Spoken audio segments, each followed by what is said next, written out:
back. Yeah, I'm hip.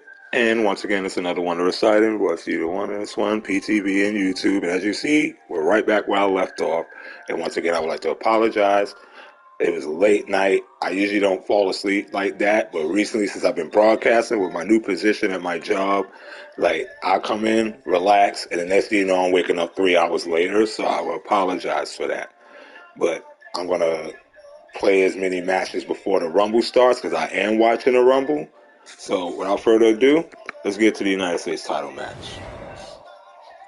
Yeah. Leave in the comments who you got winning the Rumble. The men's Rumble, I don't know. The women's Rumble, I can tell you who I want to win. But I can also tell you I don't know who's going to win that one either. This year's Royal Rumble is very unpredictable to me, and I think Triple H did this on purpose because, let's face it, the past 10, 15 years, the Royal Rumble winners have been very predictable. Now, this year is between Cody and CM Punk, but I would not rule out any of the Usos.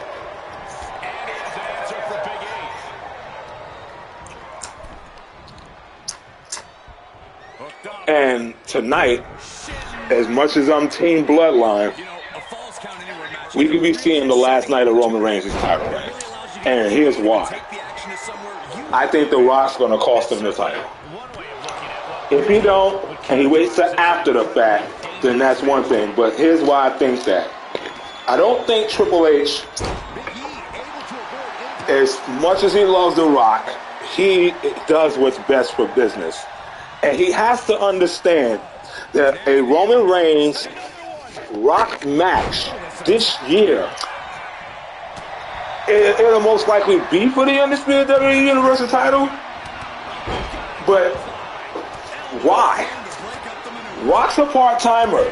He's a Hall of Famer. He doesn't need to be the undisputed WWE Universal Champion. What he does do is to put the Tribal Chief in his place for wilding out and busting up the bloodline. As much as I love the Tribal Chief, and he's my favorite wrestler in the WWE now, he's the reason why the bloodline is fractured. Him. Now, storyline-wise, he's getting his cousins the shine they deserve to be in the spotlight, and that's the other reason why I believe he resorted himself to part-time. There's other reasons why I believe that.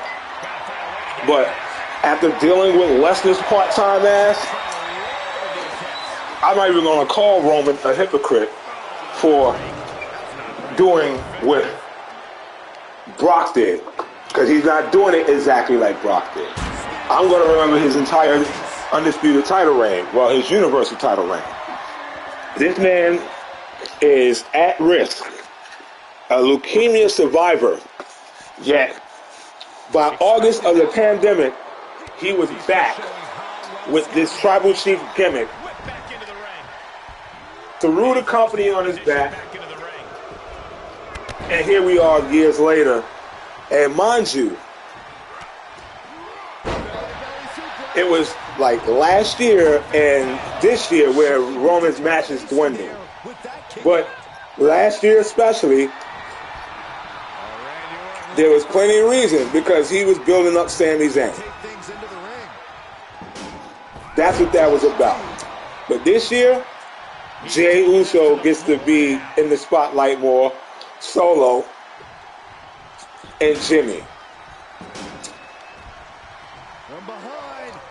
Do I like that the bloodline broke up? Hell no. But I already knew something like this was going to happen because, not because I saw the writing on the wall, but like, even though it's a bloodline and they could have just kept themselves together as a bloodline for family's sake, I knew it was going to be like a breakup kind of thing. Because that's just the WWE. Sometimes if a gimmick is going stale, like, see, what was making fans mad back in the day is they felt like the plug was pulled too early on some of the gimmicks and some of the factions. Others, you know, when they saw the writing on the wall, they phased it out the right way. Like Roman said at the end of the WrestleMania last year, this is filet mignon. See, I'm an 80s baby, so I grew up on filet mignon, meaning long title reigns. I'm not mad about it. I don't want a new champion in the New York Minute, but let's fast forward now. It's like Paul Heyman said on the Pat McAfee show just yesterday. Roman's reign is it's unprecedented because it's not supposed to happen in this modern time. But Roman is that guy. Like I've been saying since he was the Shield. Now, the way the atmosphere looks right now, if I'm running a WWE and Seth's injury is real, here's what I'm doing. Because if you realize, Seth was going to defend that title in the Elimination Chamber. He most certainly was. The only way I can accept that he wasn't, if it wasn't planned for him to do it anyway with the writers. That's the only way. But other than that, Seth was going to defend that title in the Elimination Chamber. His whole year is he's going hard as the workhorse champ, and he's overcoming the odds until WrestleMania, where he would have lost, and I just figured that to be against CM Punk. And then I'd have been mad that CM Punk beat him. Not because I hate CM Punk, because I want Seth to win. I want Seth to win this one. I remember when Team Shield was in the beginning, CM Punk was running them. I'm one of the people who didn't like when CM Punk was running his mouth about Seth Rollins when he was gone from the company. I'm one of those people. I did not like that. Was the one thing that had me with sour grapes with CM Punk. Other than that, his walkout, all that shit was understood because Mr. McMahon was tweaking when he had that title on CM Punk. He just did a lot of dumb stuff, yo. These were the CM Punk. That whole tenure was the beginning of the end for Vince McMahon for me, because no matter if you love or hate CM Punk, there's too many people in the business that admitted CM Punk was right. Too many people who still work for the WWE who admitted that CM Punk stood up for the locker room. But then, like I said, he felt jaded and this, that, and the third. And then that promo with Triple H where he was like, it's only best for you and this, that, and the third. Triple H, like, he hit that and it looked like it was for real. But Triple H, the G that he is, came out later and said that part wasn't even really true. It was Punk who told him to say that. That CM Punk did want other people to get the opportunities that the top guys did. And the way Vince saw it is those guys that he was talking about didn't do enough to earn the title. One of those guys, believe it or not, was Ryback. And then Ryback started going into business for himself, and he hurt CM Punk. Now, CM Punk is one of the few people who has a right to hate Ryback. He has a right to hate Ryback. Because there's too many people who said CM Punk is the one who pushed for him to get forward. And you just said, I don't want to wrestle him because he gets injury prone. No, that wasn't CM Punk's energy at first. CM Punk was going to give him the title opportunity, and you saw, the Shield kept interfering and this, that, and the third. And then there was supposed to be an okadoke where if CM Punk was getting ready to, lose the belt, he would have dropped it to Ryback, and then it would have been like Ryback and him was working the whole time. CM Punk was supposed to be the guy that brought Ryback into the Shield. The Shield was supposed to be with CM Punk, but everything went south after Cena and The Rock fought. Vince, at the end of the match, decided, okay, we're going to have Cena and The Rock too. They said no one would really want to see it. People said, yes, they would if the title's on the line. Now, here's the thing. We all thought we were going to get CM Punk and Undertaker at the next WrestleMania. And that's the guy who should have been the champion, who should have broke CM Punk's title reign.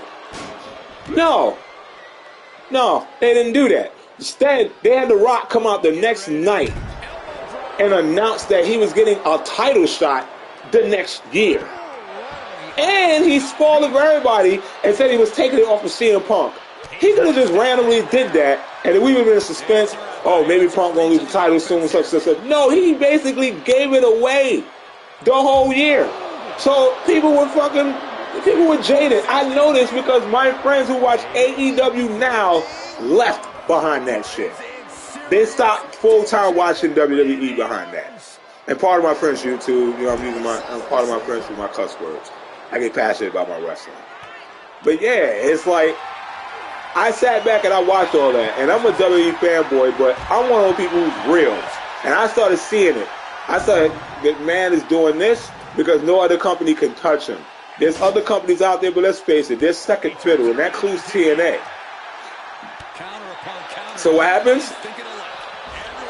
Vince McMahon starts underutilizing more talent. One of them being Cody Rhodes. Man, dashing Cody Rhodes, that was my favorite Cody Rhodes in the WWE at the time. When he used to, don't look at me, I'm ugly. Oh my God, I used to love that gimmick. That was so funny how conceited he was. I loved it. And then Vince goes, I'm going to team you with your brother, and you're going to call yourself Stardust. Like, really, bro?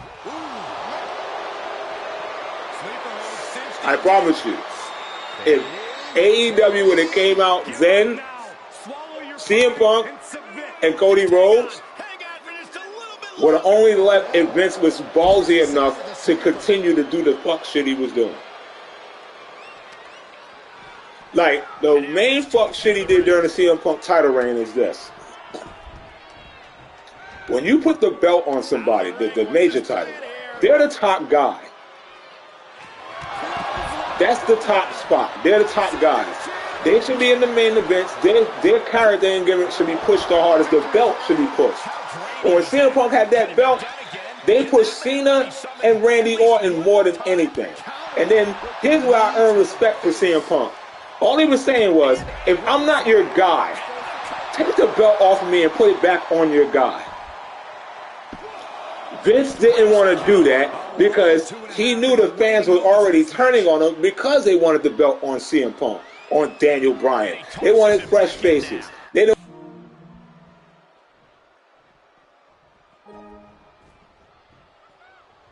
Heads out of the ring. What's next? You know, and so that's what was bugged about that whole thing. And that's why I started realizing Vince is out of touch now. He does not want to change with the times and make his own changes. If you remember this one thing about the Attitude Era, Vince was forced to bring in the Attitude Era. Because as much as he had Bret and Shawn at the helm, he was still caught up in that superhero look. He was looking for the next big Hulk Hogan. But meanwhile, he had the big Bret Hart and the big Shawn Michaels. He had that. And Vince just was set in his ways. When those former stars went to the WCW, formed the NWO, and the other talent started leaving, Rick Rude and Medusa. Rick Rude ended up on 3 promos in one night. Yeah, Vince McMahon had to call an audible. This time he swallowed his pride and he asked his locker room, what am I doing wrong? Everything. People want more realistic champions now. The change of the guard has changed. Those little kids that used to root for us are now teenagers and young adults. If you listen to rap music, it's kind of the same thing. If you're like my age, I'm 43. If you're my age and you used to listen to people like I used to, they're not relevant to your sons and your younger brothers and stuff. They're relevant to you. That's why artists are considered falling off. They grow with their audience. Was ready for that.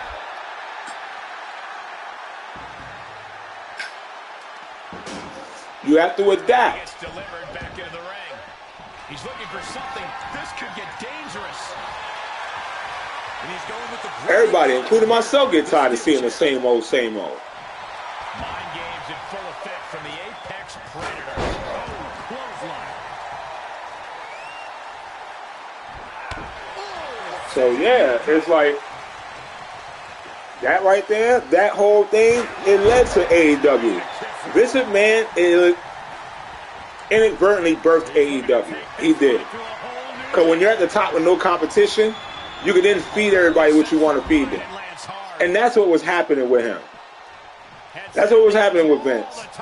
Like, for instance, I told people, had I been Vince and I acquired WCW and ECW, the only reason why those companies would be belly up is because my son and daughter failed the company. After Survivor Series, what I would have done, right, at Survivor Series, me personally, I would have had WCW and ECW win. But the stipulation wouldn't have been the company is no more. At that point, it would have just been Shane running WCW and Stephanie running ECW. They would have had TV contracts, probably all on USA because there's acquisitions. And you would have had different nights of wrestling back then. WWE would have had Raw and SmackDown. And in the future, NXT, WCW would have had WCW, then Nitro and Thunder. ECW would have came with their own stuff. All that would have been under the WWE umbrella. Mock competition, kayfabe competition, daddy versus his kids. And every year Survivor Series or WrestleMania, you have a brand showdown for supremacy. The ball was dropped. That's why we got the ruthless aggression era. That's why we got the rinse and repeat of Cena and Randy Orton.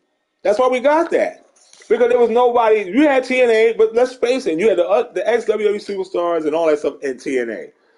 But they failed to capitalize the way they were supposed to. They had Hall of Famers there and everything.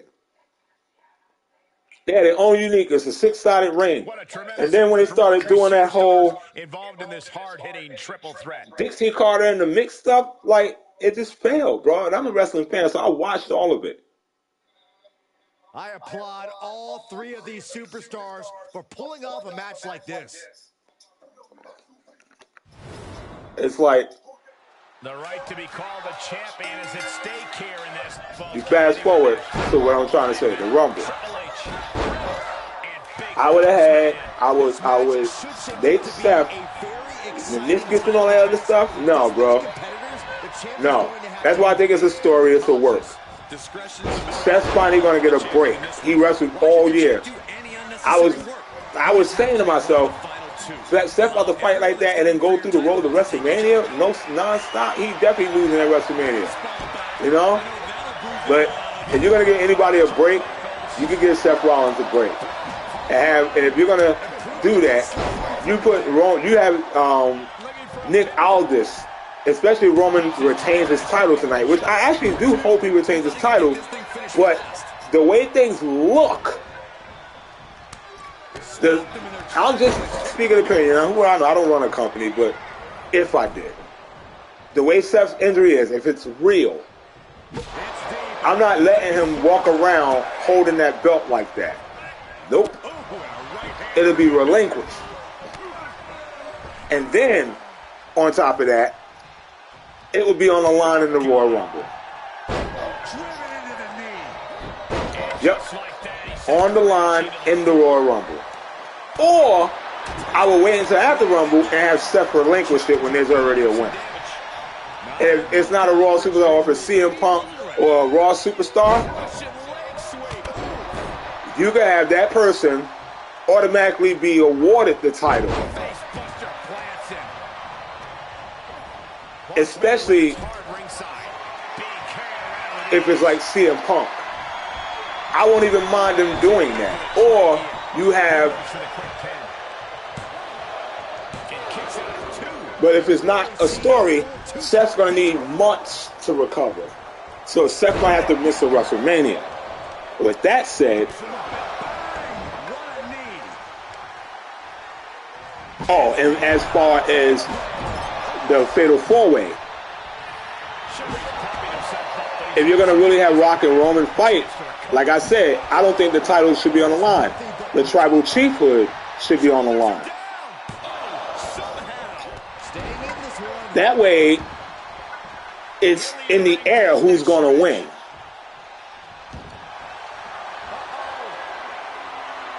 it could be unpredictable because there's no hardware on the line except the family stuff. You have that. Do you have a night 2? Main event? Yeah, it's The Rock and Roman Reigns. Yeah, you gotta have that night 2. But I get it, that's the main event. So that's why they would put the title on the line. But if you ask me, people are so, whether they want to end it or not, they're invested in the Bloodline storyline. And they would be very happy if this match didn't have a title on the line. And with that said, Cody can still finish his story. Because if you let Randy win, then you can have Seth drop the title the next night. You can have Cody win the Rumble before that.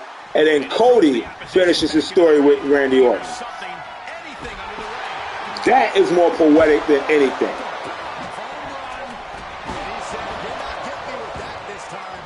With everything going on with Roman Reigns, I would rather see Roman Reigns and The Rock with their own business than to see Roman and Cody too. Because, yeah, I know what we want to do. The finish story means beating Roman Reigns. And that's why I felt until it got confirmed that The Rock was going to be was calling out Roman Reigns for WrestleMania 40. Now it's up in the air for me, and this would be my go-to plan. For the world title, I would have CM Punk would be in the match. But I will also have Gunther in the match. They didn't put Seth and Gunther in the ring for no reason. And here's my thing.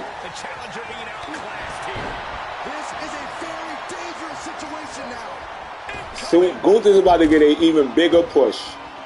My thing is, will he be the Intercontinental Champion at WrestleMania? If he is, I doubt he's going to be going up against Seth Rollins. I don't think Gunther's going to win the Rumble, but it's possible for him to win the Rumble. He's trying to intimidate his opponent one more time. If Gunther wins the Rumble, he saw it coming, taking advantage. And he holds his title all the way through WrestleMania, here's what I think will happen. He will win the World Heavyweight title, but Damian Priest will cash in on him. That way Gunther can say he won the world title at WrestleMania and he left out with a title, the Intercontinental title. Because he could put both belts on the line. He beat Seth or whoever the world champion is, and then Judgment Day come up, Damian Priest will come out, and he'll cash in. Kicks out. He still has life. Good Lord, scarily close to 3.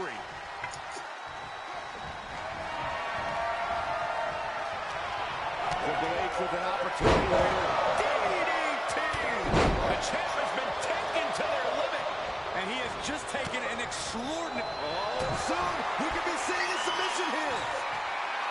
Some mental bullying from the big boss man. An extreme amount of pressure.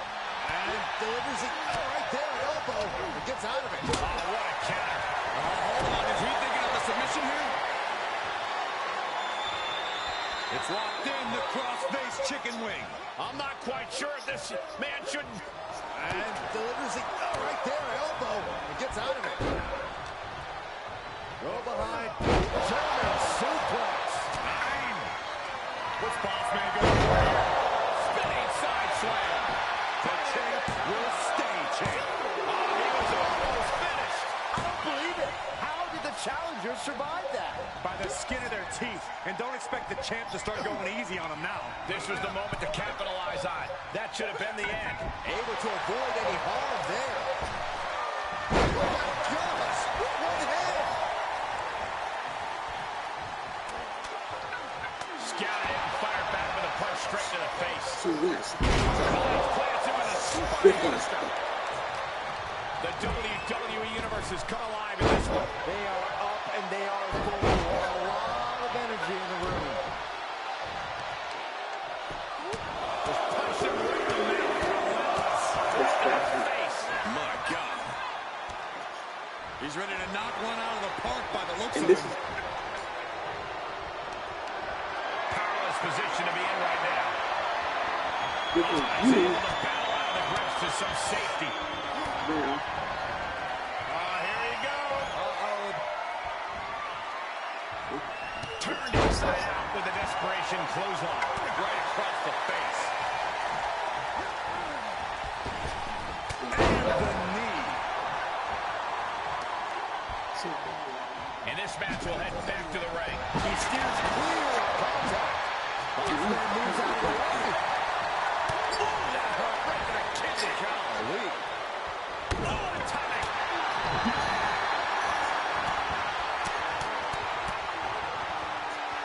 Riddle. And the prohibition is cinched in. It's not embarrassing to tap out. He'll save your career. But his will to win is simply too strong. There will be no tap out. Trying to find a way out. Several right hands, and he's out.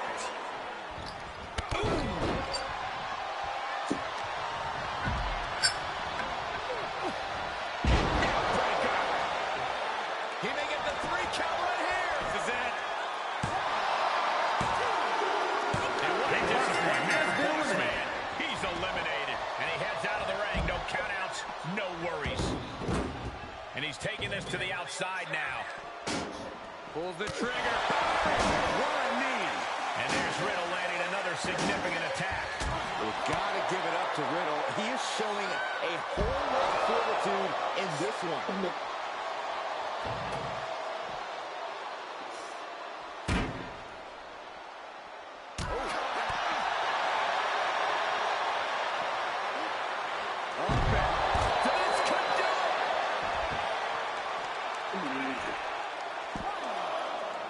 And once again, Triple H has reached the top of the mountain.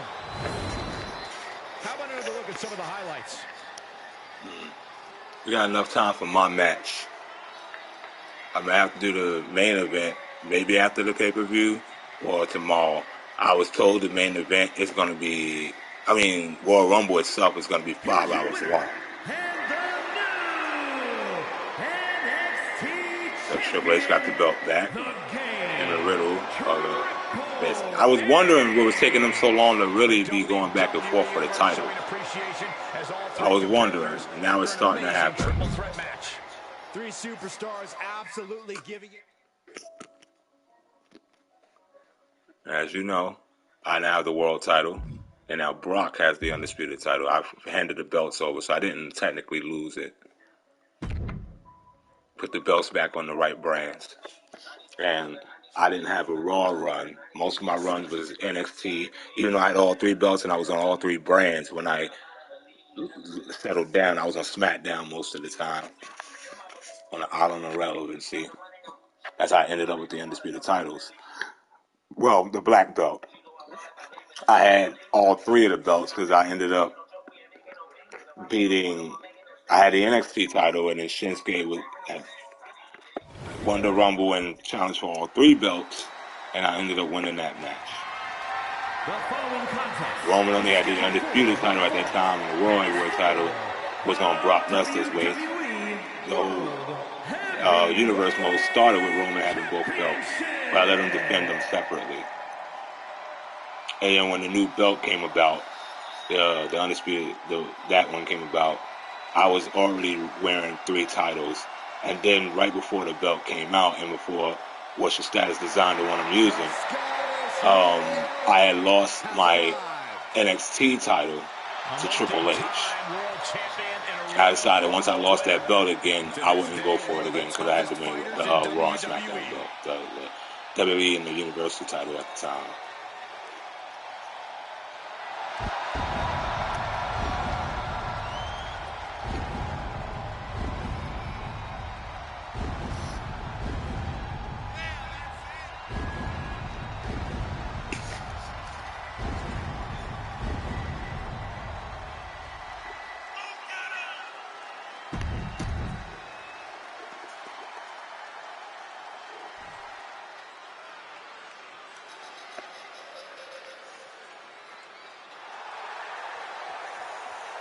Yeah, that's the only downfall for this arena. It looks just like the Backlash arena, but as you can see, that's a layover. It's a layer.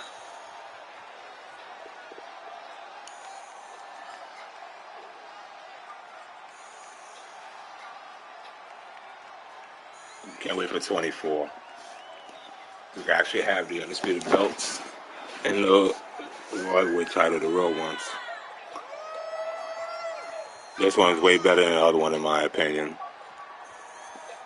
The faceplate looks more accurate. As a reminder, the title is on the line here in this match. And the champ is certainly going to have an uphill battle, that's for sure.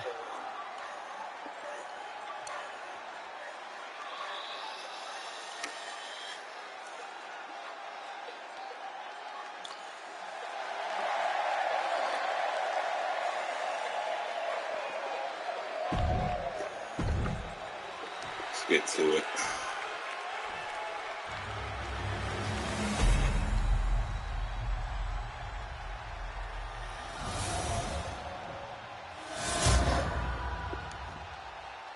Introducing the challenger from Ayr, Scotland, weighing in at 254 pounds, the Scottish Warrior, Drew McIntyre.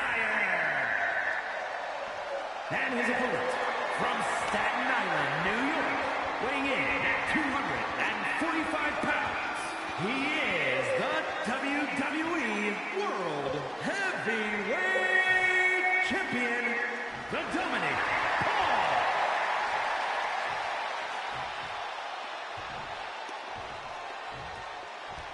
Social media is buzzing, as it always is when this title is defended.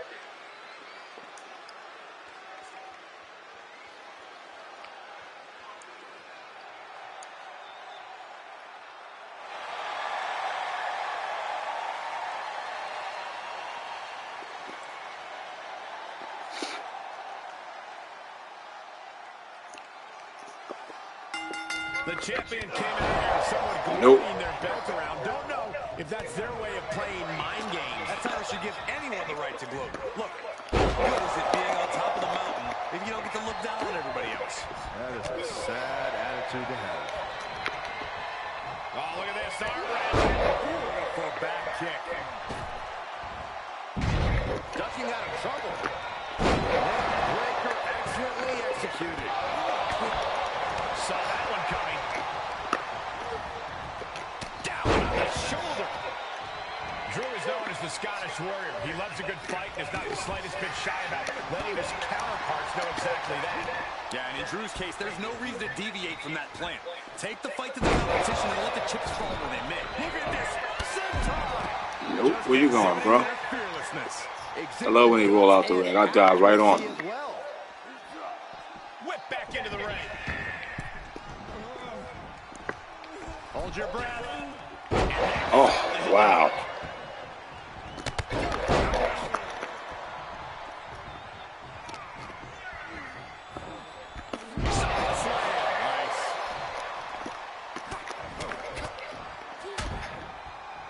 Oh, a nasty stop to finish it off.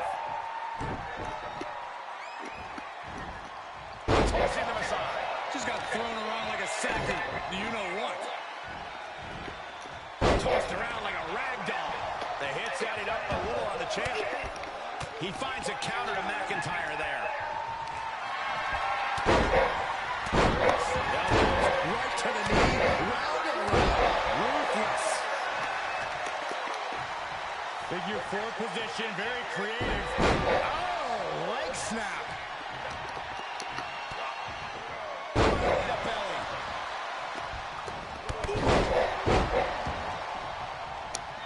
Oh my gosh, what impact! He's turning the tables. And another counter. The rack attack coming.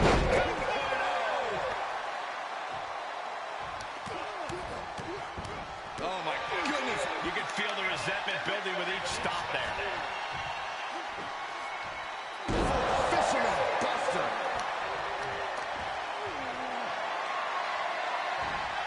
Flat out power. A deadlift military press. Holy moly. That move had the amount of force akin to a natural disaster. That was one of those power bombs that would shorten someone's career.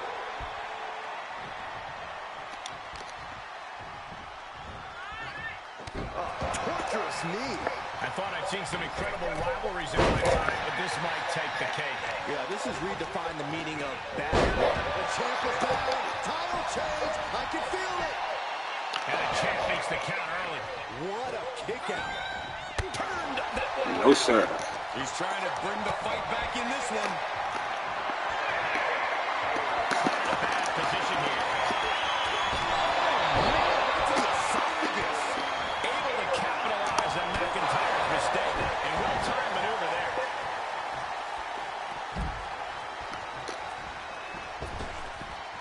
Springboard.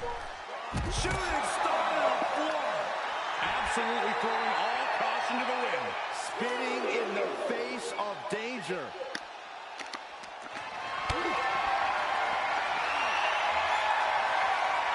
Just carrying the opposition anywhere they want. Oh, now powerbomb onto the apron. And that was an efficient display of offense with that maneuver.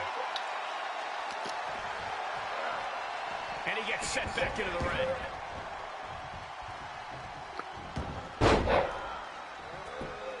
Great presence of mind by McIntyre. Side slam. Nice.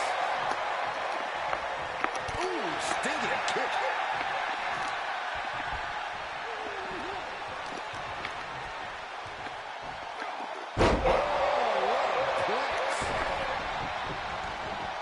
He heads outside. Countouts What leading the this hell? match.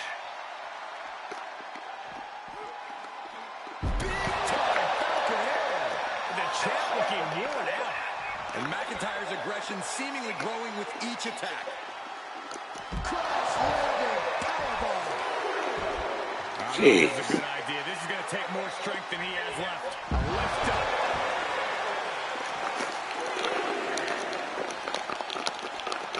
And now thrown back into the ring.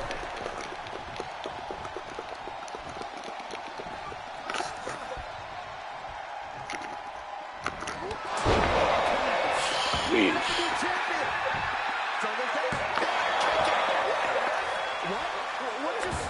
I can't. No limit to how much damage this superstar could.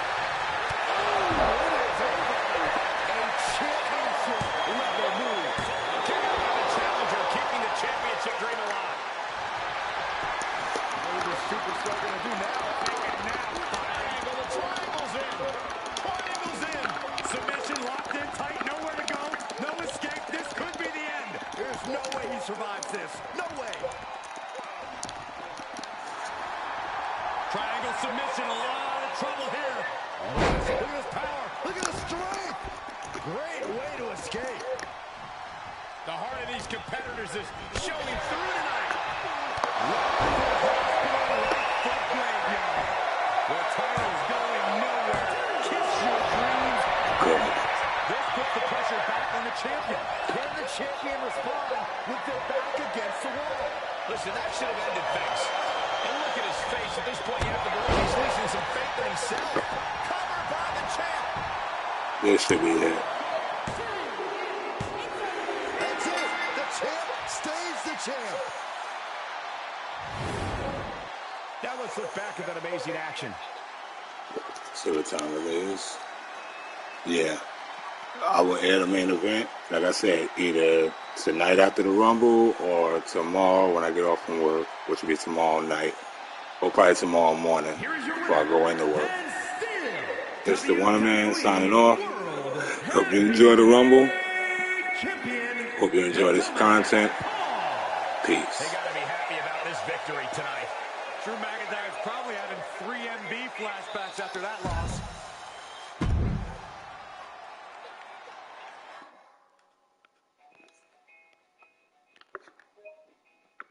There it is, the main event.